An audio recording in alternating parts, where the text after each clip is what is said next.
राज्यातील पावसाचं वातावरण निवळलंय। कालपासून राज्यात उन्हाचा चटका, उकाडा आणि ढगाळ हवामान असं वातावरण आहे। आजपासून राज्यात उन्हाचा चटका आणि उकाडा वाढेल असा अंदाज हवामान विभागाने दिलाय। राज्यातील काही भागात रविवारपासून पावसाला पोषक हवामान होत आहे। पूर्व विदर्भ, मराठवाड्यातील काही ठिकाणी वादळी पाऊस होऊन पिकांचं नुकसान झालंय।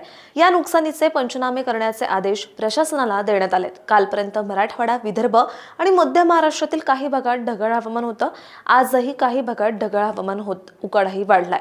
राज्यातील पावसाचं वातावरण निवळल्यानंतर तापमानात वाढ होण्याची शक्यता आहे। राज्यातील किमान आणि कमाल तापमानात वाढ होण्याचा अंदाज आहे। तसंच उकाडाही जाणवण्याची शक्यता आहे। राज्यातील बहुतांश भागात आज 32 ते 35 अंशाच्या दरम्यान कमाल तापमान होतं। राज्यातील सर्वाधिक 36.6 अंश सेल्सिअस तापमानाची नोंद सोलापूर येथे झाली आहे। राज्यातील तापमानातील वाढ कायम राहील असा अंदाज हवामान विभागाने दिलाय। अशाच हवामान अपडेटसाठी ॲग्रोवनला सबस्क्राईब आणि फॉलो करायला विसरू नका।